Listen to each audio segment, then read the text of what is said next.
is whether or not this can work. The electorate, obviously, in 2012 and in 2008, heavy with minorities, with younger voters, and with women. Very tough to do, though, in a midterm. Well, it's tough to do, but I would cite two examples of midterm elections that give the Democrats some hope. One was 1986 when the Republicans had the White House, but the Democrats took it back by running against the theme of too much giveaway to the rich in the 80s. In 1998, Bill Clinton threatened with impeachment, threatened with being convicted under assault, managed to hold his own. The Democrats managed to hold their own in that election because Bill Clinton said, look, I want to do the work of the people. I want to help the middle class. I'm all about helping you. Those people are not there to do the same. They want to screw you at every turn. Now you add to that theme the one of all the rich people who are pouring tens of millions, if not hundreds of million dollars into the campaign. Yes, a few Democrats, mostly Republicans. I think it's a strong message. Yeah. So, David, a new Democracy Corps memo that's put out by long-term Democratic strategists, who you well know, James Carville and Stan Greenberg, it lays out the Democrats' midterm problem, and it makes it pretty stark. And they quote, Democratic voters are 7 points less likely than Republicans to say they're almost certain to vote in the off-year election in November. And that same memo prescribes the cure, and it's a laser focus on that issue of fairness. And the message it boils down to is the incomes of CEOs in the top 1% are soaring. Everyone else is working harder just to get by. Essentially much like the 47% message that worked in 2012. Well, you know, I'm a big fan of the 47% message, Joy. But, you know, politics is message and mechanics. And you're talking about what James and Stanley Greenberg are talking about is creating sort of a national framework for the election. Now, the hard thing is taking a national framework and really applying it, and the mechanics of getting people out to vote and people getting attached to that message at the local level. It's much easier, in a way, for a national campaign where the focus is, okay, this is our message, and it all gets poured into one candidate, in that case Barack Obama, beating another candidate, Mitt Romney. To take this message across the board and apply it to, say, different Senate races and have people sort of identify with the high message and the on-the-ground message is really, really difficult. It's because you're dealing in some ways with an abstract issue here.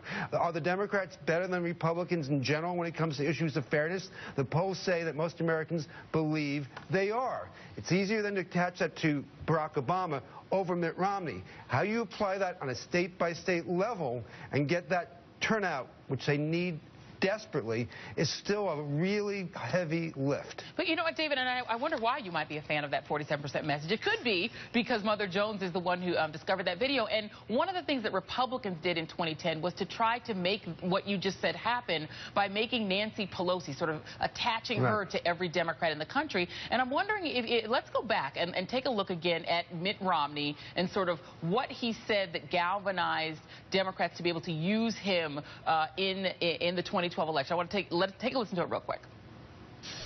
There are 47% of the people who will vote for the president no matter what. All right, there are 47% who are with him, who are dependent upon government, who believe that they are victims, who believe that government has a responsibility to care for them, who believe that they're entitled to health care, to food, to housing, to you name it. But it's an entitlement, and government should give it to them. And they will vote for this president no matter what. And David, I'm wondering if you can take that same message, and maybe you don't have Mitt Romney to kick around anymore, but could you theoretically substitute, let's say, the Koch brothers into that same framework and make that stick to every Republican that's running across the country? Well, they're trying to do that. One issue is that it's a bit of a bank shot. The 47% video, I think, was effective because people were being asked to vote for Mitt Romney himself. The Koch brothers obviously not on the ballot. In Alaska, though, they've done a good ad, an independent group for Mark Begich, the Democratic senator there who's in a tough re-election, in which they focused on the Koch brothers and their influence in Alaska. They have some factories there that have broken some environmental regulations, have had some layoffs, and they've tried to make it very particular. But again, it's a little bit of a bank shot. In 2010, the White House did try to come up with a similar message that, you know, the Republicans are, you know, are being funded by the corporate interests, and in that case it didn't work. So it's a start, but there's still a lot else they have to do. I mean, Howard, it's the same question to you. Can the Democrats win by grafting the Koch brothers, sort of making them the Mitt Romneys of the midterms? Will that work across the country, or do people just not know enough about them? And if not, is it smarter for Democrats to go at those issues that are very particular to voters, things like minimum wage, things like closing the gap between the 1% and the rest? Which of those two do you think is more effective, or should it be a combination? It needs to be a combination. As David said, it's complicated because Mitt Romney's not in the race, and he embodied the very ideas that the Democrats couldn't stand, and that's what brought them out in 2012.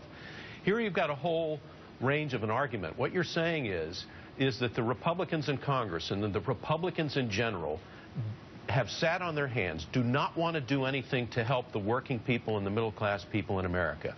They voted 50 times, as the president said last week, to try to defund the Affordable Care Act, a complete and utter waste of time for a bill that has its problems, but is actually helping people.